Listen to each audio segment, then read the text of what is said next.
Hello everyone, welcome back to another Guild Wars 2 build video.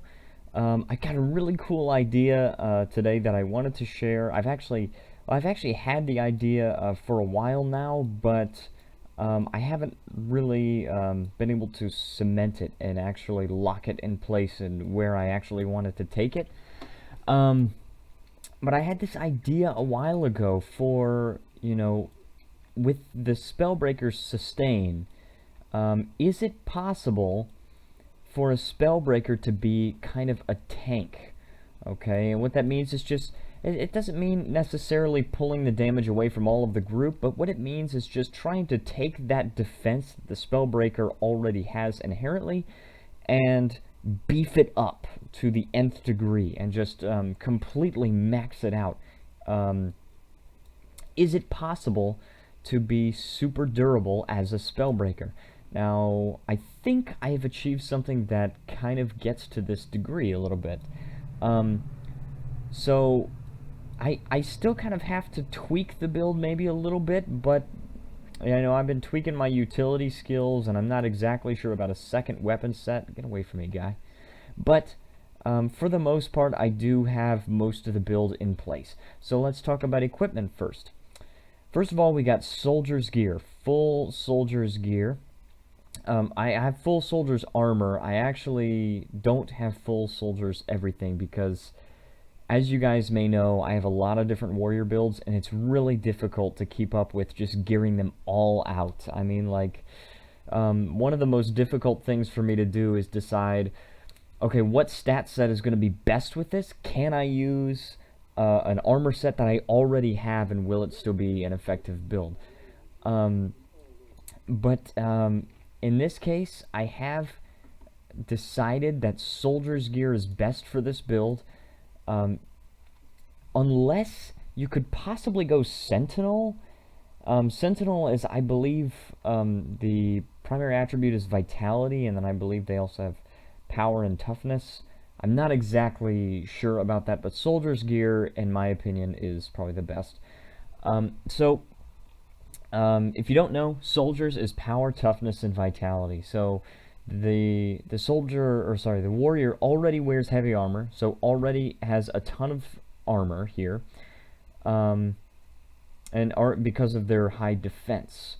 Now they also have high vitality, so inherently they have a ton of health and a ton of armor. So if we're gonna beef that up, then they can become super armored. And it can end up being, I think, really, really cool. So, let me see. Okay, I can just switch that, because the hammer is really the primary weapon of this. So, basically, what you want to focus on with this build is not a damage build, okay? We're not focusing too much. You may be able to figure that out from the skills. You're not focusing too much on actually dealing tons of damage. What we're mainly concerned with is controlling who the enemies are attacking, which should be you, and controlling how often they attack, which is with CC. So I thought about going mace, but I decided against it, and I'm going to go over that in a bit. But the main thing you want to keep in mind is that you've got soldier's gear, and also I have soldier's rings as well, soldier's ascended rings. You could get even more powerful or even more armored if you had soldier's accessories, back pieces, and an amulet. But I'm not at that stage. I do have some extra vitality from the back piece and an accessory, but ascended accessories are really annoying to get, I just have to say. But anyway, as for runes, I've got runes of the Dolyak that's going to increase your vitality and toughness. So you're getting an extra 175 toughness from it and 100 extra vitality from it. 100 vitality is 1,000 health. Keep that in mind. So it's an extra 1,000 health that you can play with. And then the last part of it is that you regenerate some health every second, which is pretty useful because it's just kind of like a passive heal on you that Healing Signet already does. I believe the heal without any healing power is like 44 per second. It's not a whole lot, but it's something. And you can also beef that up if you wanted to, like, take this candy corn custard. Or I don't know what the best consumable is for it. I really don't. It's just an idea there. And then for the hammer, which is the main weapon of this build, you've got the Superior Sigil of Impact, which does 10% damage versus stunned or knocked down foes. So you've got a knockdown and a stun with the hammer. You've also got a knockback. I don't know if that counts, though. And then the Superior Sigil of Paralyzation, which is 30% extra stun duration. So instead of it lasting 1 second, it's going to last roughly 1 1/3 seconds.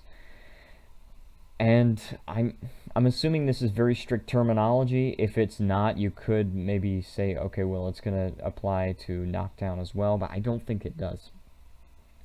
So, and currently it's Marauder, so I'm getting some vitality with it. But of course, you would want to go full soldiers if you wanted to get the maximum benefit out of this build. Next, we got the skills. So on the hammer, we've got just straight up damage. It cleaves a little bit, so you're getting 3 targets on it. The second one is weakness, which is going to come in handy because it's controlling the amount of damage that they do. So first of all, you've got a ton of health. Second of all, you got a ton of armor. Third of all, you're applying weakness, which means they do less damage against you when they just put out the damage.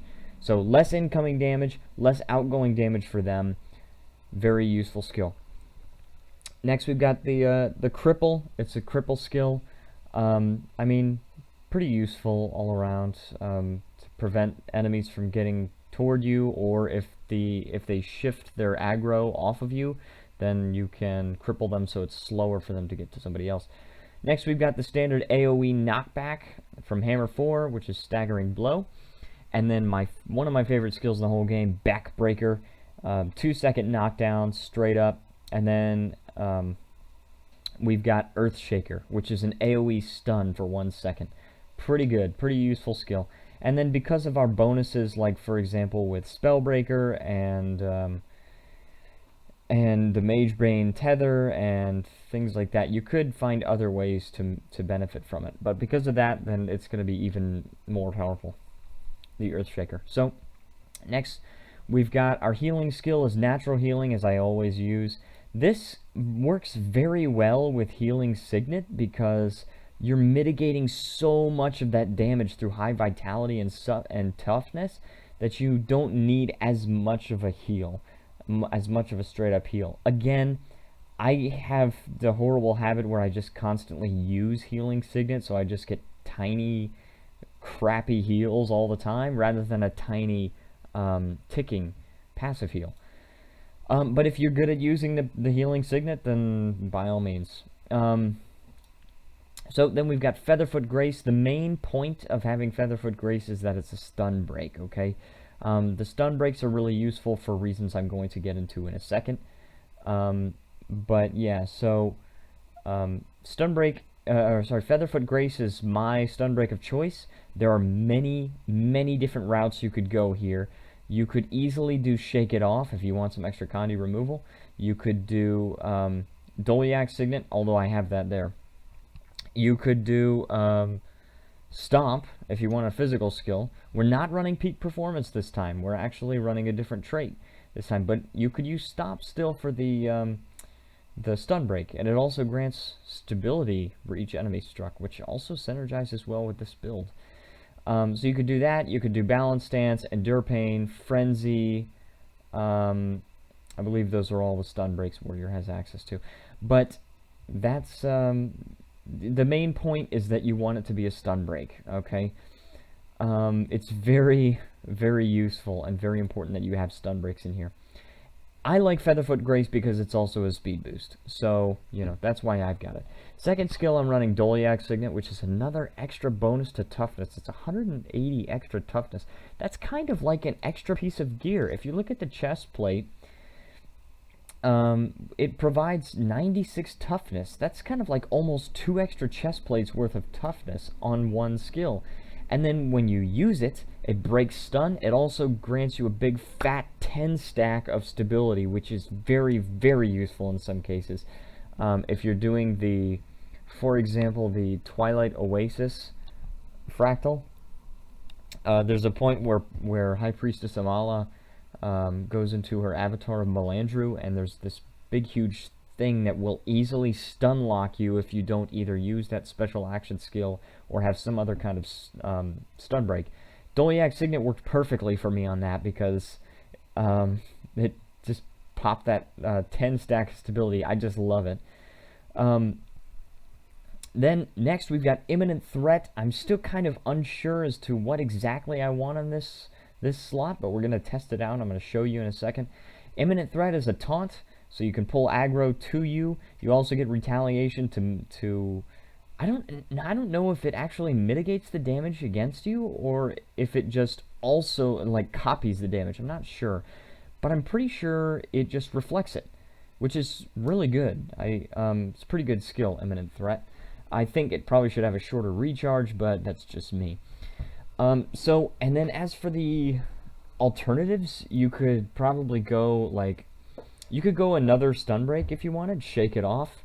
You could do Endure Pain if you wanted some invulnerability, or Balanced Stance if you wanted extra stability. You could even do Break Enchantments if you got a lot of boons on your enemies and stuff, and you wanna, you could play with more of the Spellbreaker stuff. On Twilight Oasis, there are a lot of enemies that apply blindness, so you could actually use Sight Beyond Sight. As a side note, I don't think it needs to remove blindness. I think it probably needs to make you immune to blindness for 5 seconds. I think that would make it a lot more useful. But anyway, what I've got here is Imminent Threat, and I think that will work pretty well. So that's what I've got right now. Next, for the elite skill, I got Signet of Rage. You're going to need this passive adrenaline gain because this build has a hard time with adrenaline. The Imminent Threat I actually put on there in addition to the Retaliation and Taunt. It also will grant you adrenaline. And you just really need adrenaline on this build. I switched back. After I showed off the Mace build, I switched back to an Axe build. And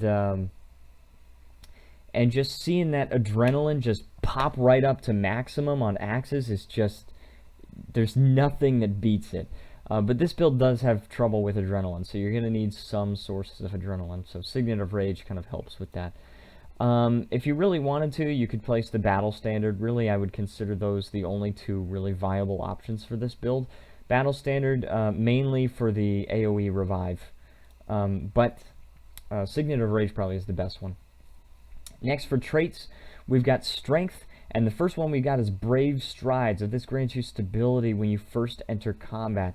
This is a really good skill because it kind of plays on the whole theme of the build where you're kind of just...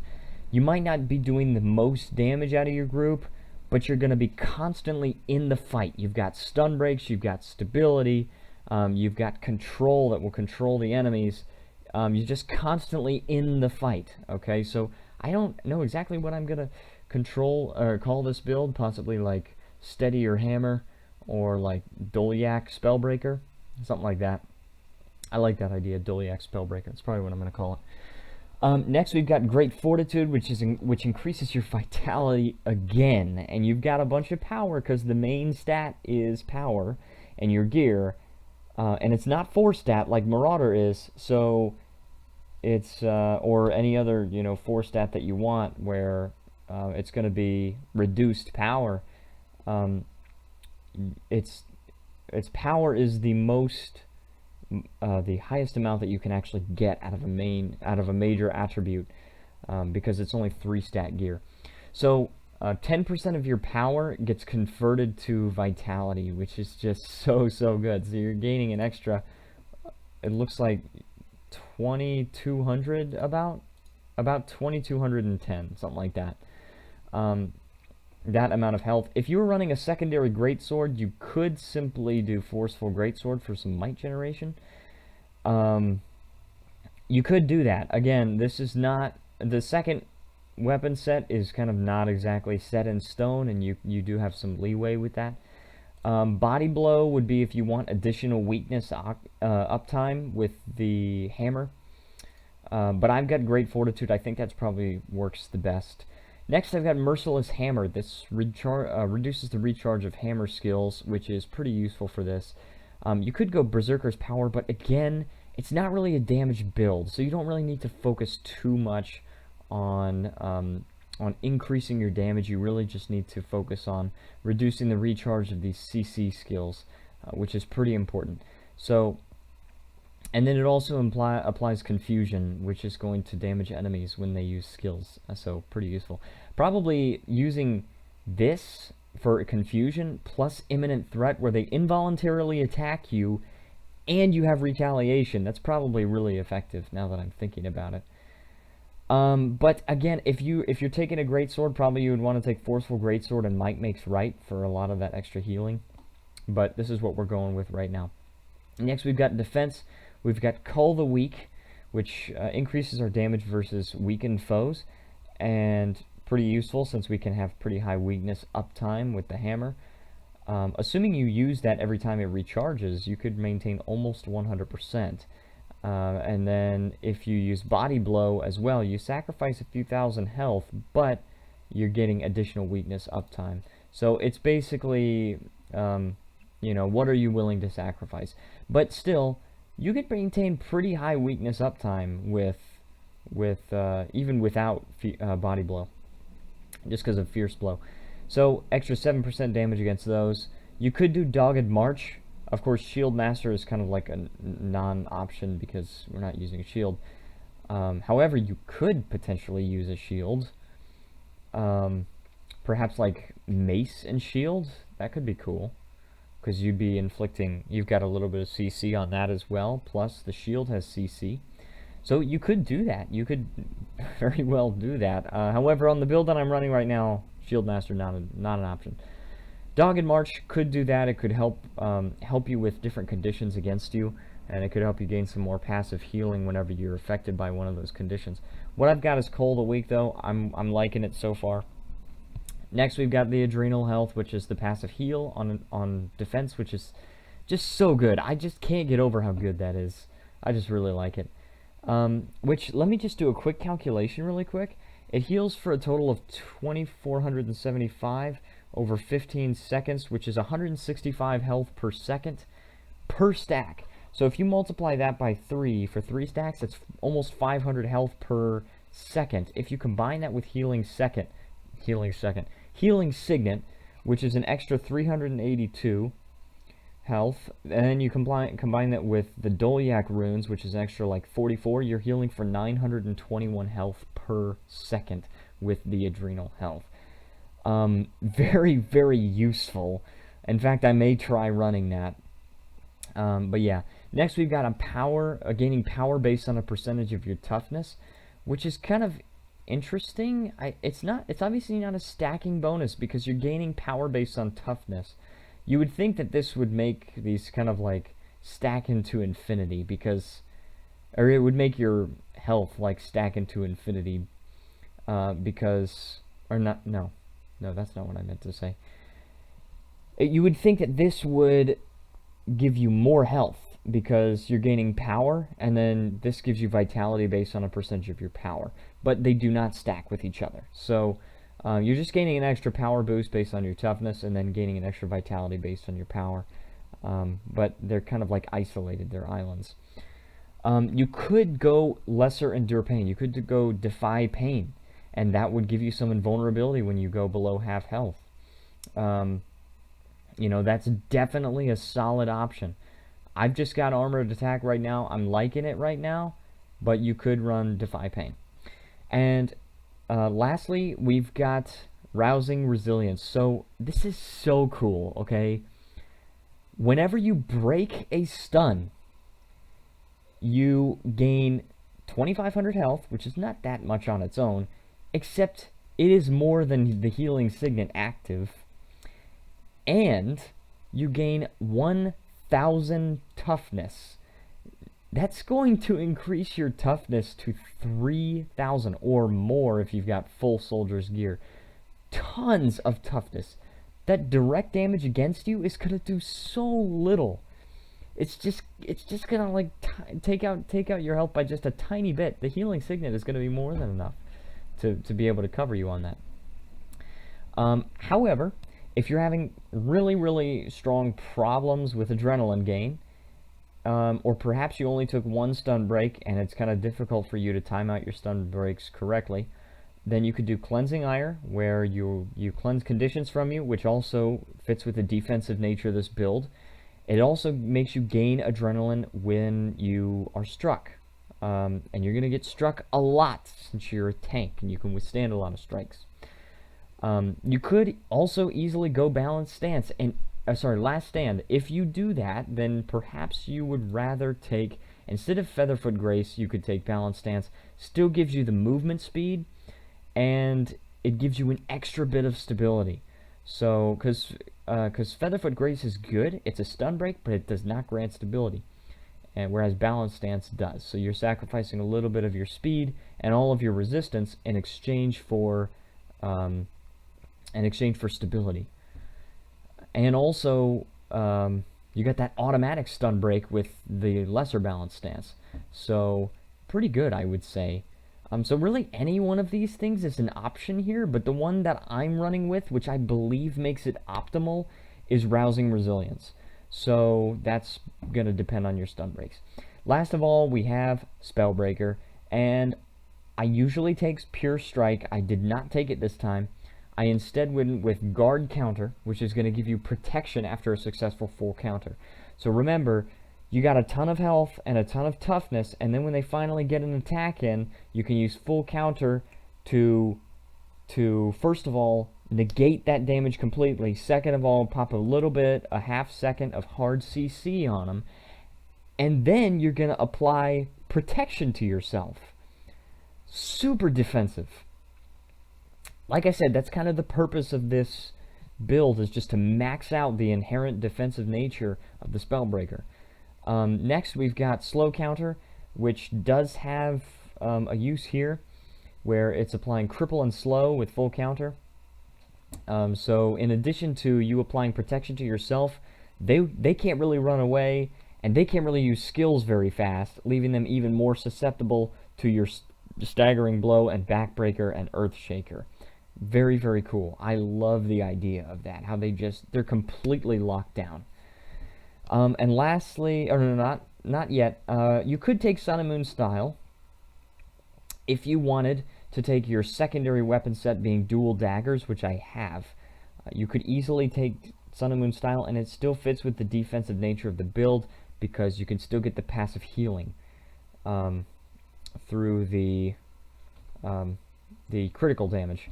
However, you have to keep in mind that this build sacrifices a lot of precision, which means that you're only going to get 42% of your hits being critical, at least on this current build. It would be less if I had full soldier's gear, so keep that in mind. Probably you're going to want to go Slow Counter if you got full soldier's gear. If you got a mix like me, perhaps you could take Sun and Moon Style. You know, it's up to you. Depends. Lastly, we've got Magebane Tether. That's for the extra might generation, but you could definitely go Revenge Counter. It would give you resistance. Does it give you resistance? I think it gives you resistance after... Is it after the full counter? Deals additional damage and grants resistance. I think it's after you full counter, you get 2 seconds of resistance. So if you got more issues with the conditions, if you don't have enough resistance, then you could easily go Revenge Counter. But I like the Magebane Tether. I'm a huge fan of using Magebane Tether for PvE because it's just a lot of might generation. Who doesn't like might, right? Everybody likes might because might makes right. So, but if you did go if you did go Revenge Counter, this actually, look at this. This takes the full middle line, which is all focused on full counter, which is a defensive skill. So if you really wanted to go full defensive with this build, you could very easily go Revenge Counter. I'm actually going to do that right now. Okay, so now I'm going to test it.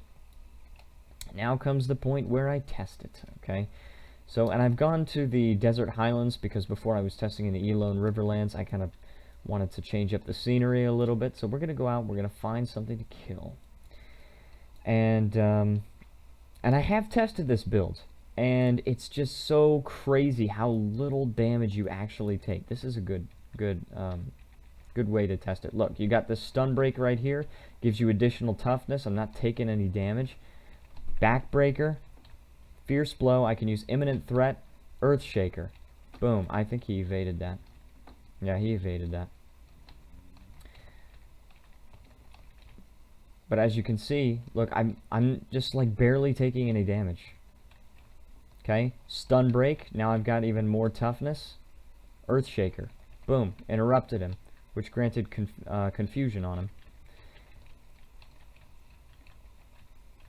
And as you can see, I'm not doing the most damage, but I'm remaining at pretty much full health the entire time, which makes you wonder, would you rather take runes of the Dolyak or perhaps runes of the Scholar? If you're going to remain that high on health all the time, then do you want to get that extra 10% damage boost since you're going to be over 90% health like the entire fight? Now, this build definitely works in open world. Of course, a lot of things work in open world. This build definitely works in open world. Probably you're gonna have a hard time making a case for it in raids because there's no support, and generally the role that warriors play in raids is support. So you're generally not going to be able to use this for raids. However, fractals, oh yeah, because it's not as CC heavy as the mace build that I talked about yesterday was. So you're not completely relying on if the enemy has a break bar, and if they don't, then the build is kind of neutered. And let me see, they're applying a lot of blindness, so it's kind of hard to get hits in, but still, I've got 10,000 health, right? They take it down 20,000 health, and I'm still at an okay position, right? Yeah, you're going to want to kite a little bit. I still need to test out the build, so I'm not going to be playing it as well as it could possibly be played. And there's also a lot of blindness to be had here, so keep that in mind as well. See, all of that just missed, my entire Earthshaker. But, I'm also taking on a lot of Sand Lions, keep that in mind. But, oh, and I'm also not using full counter. I need to be using full counter. But as you can see, I'm still putting up a serious fight. And any time that I actually, let me see if I can get that. No, I didn't get that to proc. But anytime that I actually get away from the fight for a little bit, I end up regenerating a lot of the health that I had lost. So, I shouldn't have done that. I did that, though. And I need to watch out for blindness. If you're in a situation where you're going to be subject to a lot of blindness, then you may want to try and take something that removes conditions, such as Sight Beyond Sight. If it's just specific to blindness, you might want to take Shake It Off as well. Look at this. I'm not even that good at the build, and I'm still surviving pretty well. Look at this. A lot of passive health regeneration. Healing Signet might be the best healing skill for this build. It's really hard for me to use it, but it might still work. And look, I'm already up to 14,000 health. Excellent build. I think I'm really happy with this build. So, this kind of answers the question. I have tested this out before then, but this fight right here has showed me that yes, the Spellbreaker can in fact play a tank. You can remove boons, and you can take tons of damage and play very defensively all at once. So I'm really happy with this build. I hope you guys also enjoyed this build. I know I am definitely enjoying it. I might actually have to work on getting Ascended Soldier's gear so that I can go into fractals with this build, because this is just really good. I'm just really happy about the insane toughness of this. And generally in fractals, you don't have to worry quite as much about conditions. So most of the time it's going to be more direct damage, which in that case, your toughness is going to be a lot more important there. So, you know, that's basically the build. That's going to do it probably. I hope you guys enjoyed this, and if you want to support me in any way, if you want to donate to my cause, then I'm going to list a link for my Patreon. I also have Bitcoin, Litecoin, Dogecoin, I meant to set up just like a Bitcoin wallet, but it gave me those 2 other ones for free. But if you want to donate to any of those, feel free. It helps me. It lets me know that you really enjoy this content, and also you will get a shout out if you become one of my patrons, and we will see also what other kinds of rewards that you can get. But yeah, I'll list a link for that in the description. If you want to see more warrior builds, if you want, okay, I also had this idea. If there's a skill, if there's a warrior skill that you like the idea of, but you're not really sure how you might use it, such as the skill Fear Me, such as Frenzy, such as Imminent Threat, like we just used, such as Sight Beyond Sight, any one of these warrior skills where you want to know a possible build where you might be able to use it in, then tell me that as well, and I will see if I can put together a build that uses that skill. So hopefully we can work something out with that. For example, Signet of Stamina, usually you wouldn't want to run that. It's just not a very powerful skill, or so you may think. But actually in my underwater build, I use it all the time. Signet of Stamina ends up being very cool, especially because underwater you move really slowly and it's very difficult to dodge things, and so the regeneration of your endurance really helps. And then if you got tons of conditions, then you can remove conditions, in addition to using Healing Signet,